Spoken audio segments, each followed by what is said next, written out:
And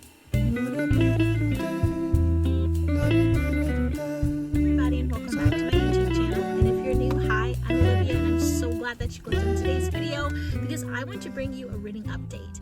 I recently uploaded my November TBR, and I thought it would be nice to kind of give you guys an update of where I'm at, how far I'm in the middle of each book, what am I feeling so far, do I have any potential 5 stars in this stack? And so without further ado, let's jump into today's video. All right, let's get down to business.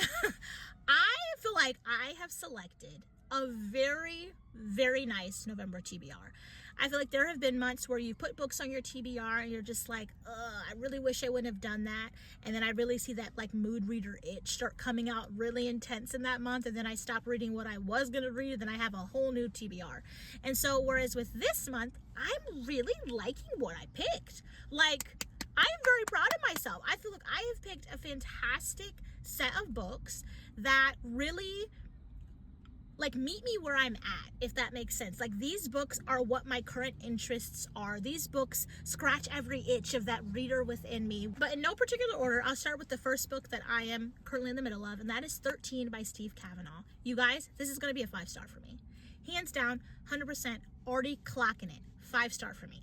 I read Steve Kavanaugh's other book, Kill for Me, Kill for You, last year, and I gave that a 5-star, and I loved it because the way Steve writes, he's able to hook you in the beginning very quickly. Literally the back of the book, you're hooked. You already know you're gonna like it, but he hooks you and then gives you these little nuggets to where you feel like he's telling you too much. Like, whoa, Steve, slow down, slow down. You're giving us too much information too fast. But then he's like, no, I'm not. I'm the author. You're the reader. Sit there and be quiet and just read. And then you're like, oh, I spoke too soon. Wait, what's happening? I'm confused, but I love it. That's kind of what he does. And I'm just so enthusiastic. His writing is just so good. It's so good. You can tell he does a lot of research and takes a lot of time to craft a very well-rounded story where you don't feel like he's just randomly thought of stuff in his head. So I'm really loving it.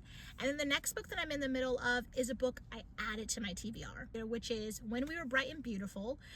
I really like it. Now, I feel like I'm a little bit biased in liking it because my favorite narrator is narrating it. I was able to get this on Hoopla, and I'm really glad that I did. My favorite narrator is Ren Ireland. She's fantastic. I've listened to 3 other books she's narrated. I've listened to Remarkably Bright Creatures, Cloud Cuckoo Land, and You Wish You Were Here. Like, all 3 of those, and I gave all of them 5 stars. And so when I saw she narrated this one, I had to pick it up. And this one I also feel is going to be close to a 5-star, if not a 4-star for me. This follows a young man named Billy. He's a Princeton University student. He's super smart, super handsome, super rich, all of the things. Has high social status, like his family are wealthy, old money wealthy. And he's been accused of hurting his girlfriend. Basically, one night in a drunk haze, he did something he shouldn't have done, allegedly, and some college students were seeing him do it. They reported it, and now he's been arrested and accused of this crime. And so basically, the book is following how his immediate family, especially his sister Cassidy, but also how the justice system, his lawyer, the media, his friends, the university, and the victim's family are reacting to the situation.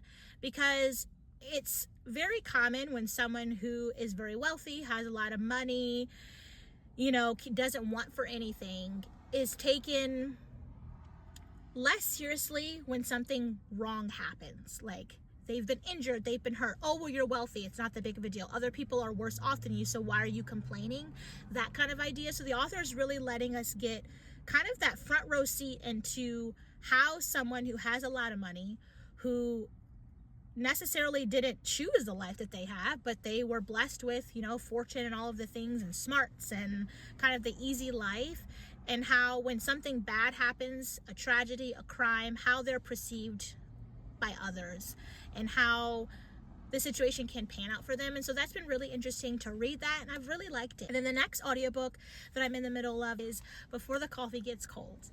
Now, this has been a book that's been on my TBR probably when it came out. I don't remember when that was, but I just didn't read it. I wanted to, but I didn't read it. And I was like, there is not a better time than to pick the book up than right now. And so that's what I'm doing, and I really like it. I'm about 30% into the book right now, And one thing I can say about it, it'll probably be around like a 4-star book, if not 5-star for me. But when you think of the concept of like going back in time to redo something in your past, you always think about, okay, you go back, you redo something, then you change the future.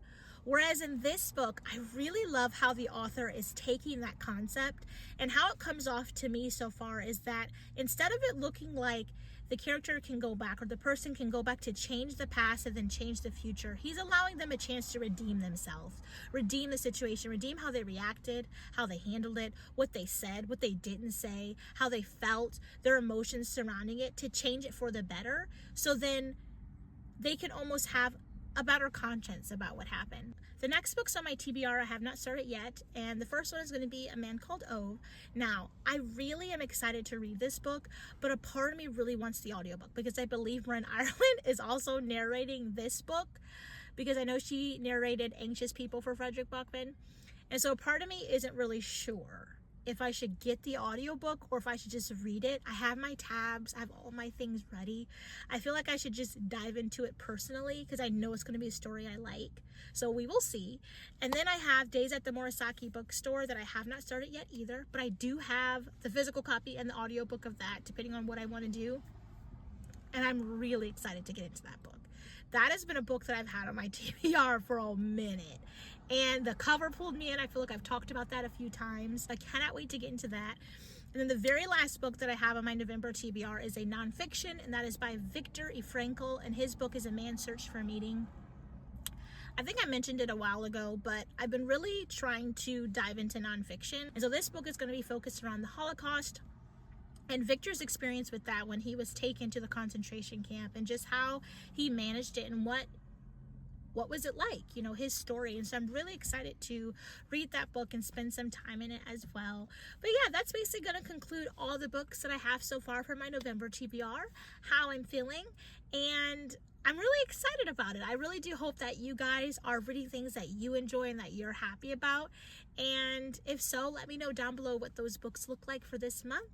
And without further ado, I will catch you all in my very next video.